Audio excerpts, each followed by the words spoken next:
So guys 2026 almost आ चुका है। बस कुछ दिन और हम 2026 में एंटर कर जाएंगे। तो गाइस ऐसा क्या करें हम इस ईयर में कि ये ईयर हमारी ज़िंदगी को बदल के रख दे, बहुत ही ज़्यादा सक्सेसफुल हो जाए और हमारे सारे ड्रीम्स पूरे हो जाएँ। तो ऐसा क्या करें? तो आपने भी सोचना शुरू कर दिया होगा, रेज़ोल्यूशंस बनाने शुरू कर दिए होंगे, बट ट्रस्ट मी गाइस कोई वर्क नहीं करने वाला। क्योंकि मैंने खुद बहुत सारे रेज़ोल्यूशंस बनाए थे और बहुत सारे मैंने वीडियोज़ देख-देख कर ट्रेंडिंग चीज़ें देख-देख के मैंने करा, बट मैं बहुत फेल हुई हूँ लाइफ़ में।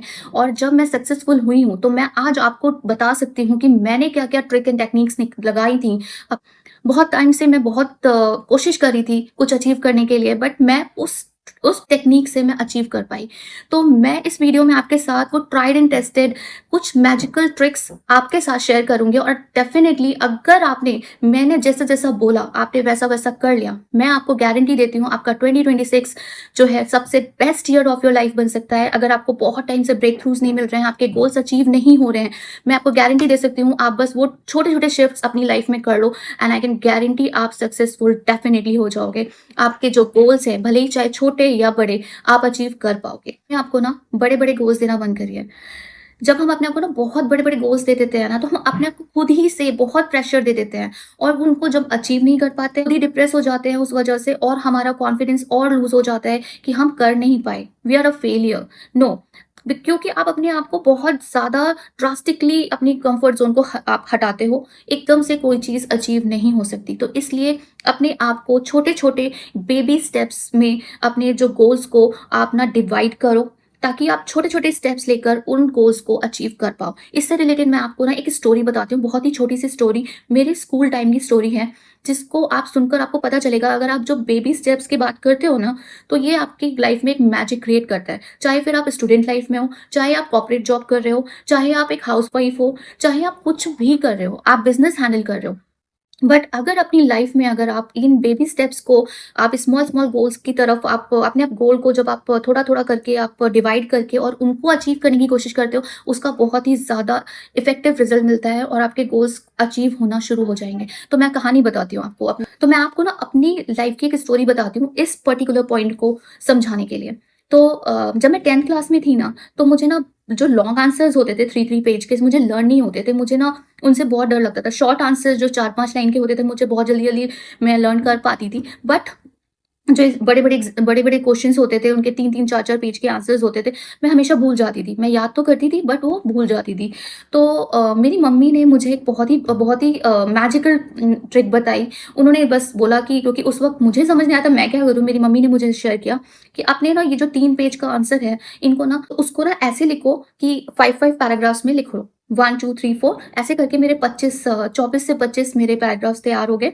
ठीक है? मैंने उनको थोड़ा डिस्टेंस में लिखा। नाउ अब वो जो 3 पेज का क्वेश्चन था मेरा, 3 पेज का मेरा जो आंसर था, वो डिवाइड हो गया एक 24-25 पैराग्राफ्स में, जो कि बहुत छोटे-छोटे 5-5 लाइन्स के हैं, राइट? नाउ मैंने उनको लर्न करना शुरू किया एंड गाइस मैंने 30 से 35 मिनट में वो पूरा 3 पेज का आंसर, जिसके लिए मैं इतना टेंशन ले रही थी कि मम्मा मुझे कैसे याद होगा, वो मुझे मात्र 30 से 35 मिनट में याद हो गया। एंड मैंने सोचा कि अभी तो मैं 3 पेज के आंसर के लिए सोच रही थी मैं कैसे याद करूँगी, और एकदम से मुझे वो याद हो गया। कैसे?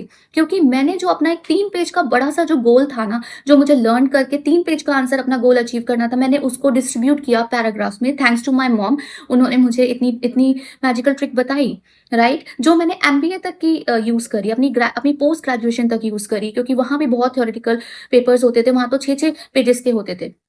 राइट। तो मेरे को बहुत ज़्यादा तो अब क्या हुआ कि मैंने जो अपना एक अल्टीमेट गोल था 3 पेज के आंसर को याद करने के लिए, मैंने उसको पैराग्राफ्स में डिस्ट्रीब्यूट कर दिया, राइट? अब मुझे दिख रहे हैं मैं एट अ टाइम बस एक पैराग्राफ याद कर रही हूँ, फिर एट अ टाइम एक पैराग्राफ याद किया, बट वो जब मैंने उस चीज़ को देखा तो मैंने वो सारे के सारे माइलस्टोन कंप्लीट करके एक 3 पेज का आंसर याद कर लिया था, बहुत ही कम टाइम में, राइट? क्योंकि मुझे अब डर नहीं लग रहा था। It's all about mindset. अब मुझे दिख रहा है कि केवल मुझे 5 लाइनें याद करनी है, देन 5 लाइनें याद करनी है। बट अगर मैं जब अपने गोल को इतना लंबा एकदम से देखा, 3 पेज का लाइन, 3 पेज के जब आंसर मैंने इकट्ठे देखे, तो मुझे लगा कि मैं नहीं कर पाऊँगी। सिमिलरली हमारे साथ होता है, जब हम अपने आप को 1 साल का जो एक गोल दे देते हैं ना, 6 महीने का, 1 साल का, तो हमसे वो थोड़ा-सा डिफ़िकल्ट हो जाता है अचीव करने के लिए, रेदर देन कि अगर हम अपने आप को स्मॉल-स्मॉल गोल्स दें। फॉर एग्ज़ाम्पल हम 7 दिन तक ये डाइट फ़ॉलो करेंगे, या हम 7 दिन तक सुबह उठकर पढ़ेंगे, या हम 7 दिन तक हम जिम जाएँगे, या 7 दिन तक हम ये कोई पर्टिकुलर हैबिट फ़ॉलो करेंगे जो हमें हमारी अल्टीमेट गोल तक ले जाए। तो ये नंबर 1 जो, अगर आपने ये चीज़ें फ़ॉलो करी और धीरे-धीरे उसको बस आगे-आगे कंटिन्यू करते रहे 1 वीक के लिए, आप देखेंगे कि कुछ टाइम बाद आप खुद ही अपने एक अल्टीमेट गोल, जो आपका एक पर्टिकुलर अल्टीमेट गोल था, वहाँ पहुँच जाएँगे विदाउट एनी एफर्ट। और आपको भी ना एक मोटिवेशन आपका बना रहेगा, एक पॉजिटिविटी बनी रहेगी, येस मैं अपने थोड़े-थोड़े गोल्स को अचीव कर पा रहा हूँ और मैं आगे बढ़ रहा हूँ, राइट? क्योंकि क्या होता है ना, अगर बिग गोल्स होते हैं ना और हम 2-3 दिन नहीं कर पाते हैं, तो हमारे अगले दिन के बर्डन्स हमारे ऊपर आ जाते हैं और फिर हम खुद ही डिमोटिवेटेड होना शुरू हो जाते हैं, क्योंकि हमने अपने आप को ही इतना बड़ा गोल अचीव करने के लिए बोल दिया है, इतना बड़ा चैलेंज दे दिया है कि हम खुद ही अपने आप को प्रेशराइज़ करते हैं, डिमोटिवेट करते हैं। लेकिन अगर हम इस तरीके से काम करेंगे और धीरे-धीरे आगे बढ़ेंगे, बेबी स्टेप्स लेंगे, आपका वो गोल जो अल्टीमेट आपको चीज़ करनी है अपनी लाइफ में, वो बहुत ही ईज़िली मिलेगी, बहुत कन्वीनिएंटली मिलेगी। आप ये करके देखना। Now point number 2 is very important. I think इसके बिना तो आप अपनी लाइफ में किसी भी फील्ड में कुछ भी नहीं कर सकते। Positive mindset. सुनने में जितना आसान है ना, उतना ही ज़्यादा डिफ़िकल्ट है एक इंसान को अपने आप को पॉजिटिव माइंडसेट में, पॉजिटिव माइंड फ्रेम में रख के रखना। तो मैं इससे रिलेटेड आपको एक स्टोरी बताती हूँ और आपको समझाने की कोशिश करती हूँ कि एक पॉजिटिव माइंडसेट आपको कहाँ से कहाँ पहुँचा सकता है, आपके लाइफ डिसीजंस कैसे चेंज कर सकता है, राइट? तो सुष्मिता सेन, ऐश्वर्या राय, आप दोनों को ही जानते होंगे, राइट? आपको पता है जब सुष्मिता सेन ने मिस यूनिवर्स का पेजेंट जीता था, तो ऐश्वर्या राय भी उसमें पार्टिसिपेंट थी। मिस यूनिवर्स बने थे, तो उसमें ऐश्वर्या राय ने भी पार्टिसिपेट किया था। एंड हुआ क्या था, जब सुष्मिता सेन वहाँ पर जब पहुँचे फॉर्म डिपॉज़िट करने के लिए, तो उनको लगा कि कि ऐश्वर्या राय इस बार पार्टिसिपेट कर रहे हैं, और भी जो उनको ये भी दिखा कि वहाँ बहुत सारी लड़कियों ने अपने फॉर्म ऑलरेडी विथड्रॉ करा लिए थे, क्योंकि ऐश्वर्या राय पार्टिसिपेट कर रही थी, तो सबको लगा इस बार उनका कोई चांस नहीं है। जैसे बहुत सारी लड़कियों को लगा, वैसे सुष्मिता सेन को भी लगा कि उनका इस बार कोई चांस नहीं है, ऐश्वर्या राय ही जीतने वाले हैं, क्योंकि वो ऑब्वियसली इतनी सुंदर हैं और उनके सामने किसी की क्या चलेगी। बट और सुष्मिता सेन अपना फॉर्म विथड्रॉ करके अपने घर वापस आ जाती हैं। बट उनकी मम्मा को जब उन्होंने बताया, तो उनकी मम्मा ने उन्हें डाँटा और उनको ये बोला कि आप ऐसे कैसे अपना फॉर्म वापस लेकर आ सकते हो? बिना पार्टिसिपेट करे आप कैसे समझ सकते हो कि आप हार जाओगे? और अगर हार भी जाओगे तो कुछ तो लर्निंग होगी ना, एक अच्छे कॉम्पिटिशन से हारोगे, तो आपको पार्टिसिपेट करना बहुत इंपॉर्टेंट है। तो आप बिना पार्टिसिपेट करे यू कांट जज कि आप हारोगे और वो जीतेगी। उनकी मम्मा ने उन्हें मोटिवेट किया, वो वापस से गए और अपना फॉर्म सबमिट करके आई। सुष्मिता सेन वापस जाते हैं, अपना फॉर्म डिपॉजिट करते हैं, वापस आ जाते हैं और फिर ब्यूटी पेजेंट होता है एक पर्टिकुलर डे में, and guess what? Last round जो होता है, क्वेश्चन आंसरिंग राउंड, उसमें ही सुष्मिता सेन जीत जाते हैं, राइट? अल्टीमेटली सुष्मिता सेन जीतते हैं वो क्राउन, ऐश्वर्या राय नहीं।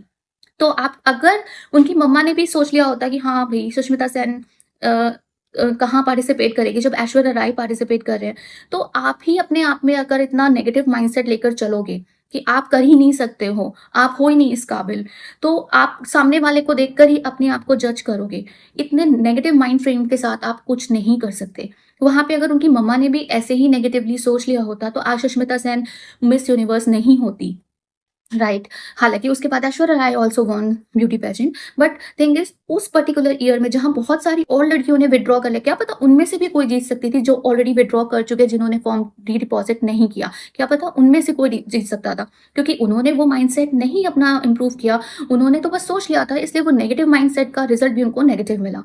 But thanks to Sushmita Sen की मदर, तो उन्होंने अपने पॉजिटिव माइंडसेट के साथ में उनको फिर से भेजा और उन्हें मोटिवेट किया, और वो उस चीज़ के लिए जीत पाए। राइट? तो ये इतना ज़्यादा इफेक्टिव होता है राइट टाइम पे राइट डिसीजन लेना, और अपने आप को एक पॉजिटिव माइंड फ्रेम में रखोगे ना, जब आप लूज़ भी कर रहे हो ना, आपको चीज़ें आपके आपके आपके अकॉर्डिंग नहीं भी चल रही हैं, तो भी आप अपने आप को सोचो कि हम इसमें और क्या इंप्रूवमेंट कर सकते हैं। जैसे पॉजिटिव माइंडसेट को अपनी हैबिट बना लोगे ना, आपकी लाइफ में ड्रास्टिक चेंज आने शुरू हो जाएंगे। यस, कंसिस्टेंसी से एक लाइन में टैग कर देती हूँ, टुमारो नेवर्स कम, जो हमने जीवन में, जो हमने शायद अपनी ज़िंदगी में कितने ही लाखों बार सुन लिया होगा। बट अगर कोई भी चीज़ आप अपनी लाइफ में कर रहे हो, एक बड़े गोल को अचीव करने के लिए, तो आपको कंसिस्टेंट होना इज़ वेरी इंपॉर्टेंट। अगर आप कंसिस्टेंट ही नहीं हो, आज कर रहे हो, 2 दिन नहीं कर रहे हो, फिर थोड़े दिन के बाद नहीं कर रहे हो, तो कोई फ़ायदा नहीं है, उसका कोई रिज़ल्ट नहीं आने वाला। हो सकता है आए, बट आप जितना एक्सपेक्ट कर रहे हो वैसा रिज़ल्ट नहीं आने वाला। राइट? तो कंसिस्टेंसी इज द की। आपको ये सारे पॉइंट्स जब आप अप्लाई करोगे ना, तभी एक मैं कह सकती हूँ मैं कि एक सक्सेसफुल होने का मंत्रा बनता है। मैंने अपनी लाइफ में ये जो तीनों पॉइंट थे ना, ये अप्लाई करे हैं, क्योंकि जब पहले मुझे कुछ नहीं समझ आ रहा था ना कि मैं क्या करूँ, क्यों ऐसा हो रहा है मेरे साथ, मेहनत तो कर रही हूँ बट मैं राइट तरीके से मेहनत नहीं कर रही थी। कुछ टाइम करी, कुछ टाइम नहीं करी, अपने आप में गोल्स ही क्लियर नहीं होते थे, कभी मल्टीपल गोल्स की तरफ भाग रहे हो। बहुत सारी चीज़ों को मैंने समझ के अपनी लाइफ से हटाया और एक पर्टिकुलर तरीके से चली मैं। और ये जो 3 पॉइंट्स मैंने आपको बताए हैं, मैंने अपनी लाइफ में एक बहुत बड़ा शिफ्ट पाया है। और मैं एक बहुत, बहुत, बहुत ऐसी लाइफ में कि जहाँ मुझे कुछ अचीव नहीं हो रहा था, मैं एक सक्सेसफुल लाइफ की तरफ गई। वो मैं धीरे-धीरे अपनी सक्सेस स्टोरी भी आपके साथ शेयर करूँगी, कहाँ से कहाँ मैंने अपने आप को चेंज किया। तो ऑब्वियसली अगर आप ये सारे पॉइंट्स अप्लाई कर लोगे, आपको सक्सेसफुल होने से कोई नहीं रोक सकता। तो अगर आपको अपना 2026 बेस्ट ईयर बनाना है, गारंटी है सारे पॉइंट्स को अप्लाई करिएगा, तीनों पॉइंट्स को 365 डेज बट बेबी स्टेप्स में, और देखिएगा आप कुछ भी अचीव कर सकते हो, कोई भी गोल अचीव कर सकते हो, और ये मेरी गारंटी है। राइट? तो मिलते हैं नेक्स्ट वीडियो में। Hope you like my video. अगर आपको वीडियो पसंद आएगा ना, तो वीडियो को लाइक करिएगा, चैनल को सब्सक्राइब करिएगा और नोटिफिकेशन बेल आइकन को जरूर प्रेस करिएगा। Bye bye, take care and yes, all the best for your future। And I hope आपका ये new year 2026 best year of your life हो। All the best.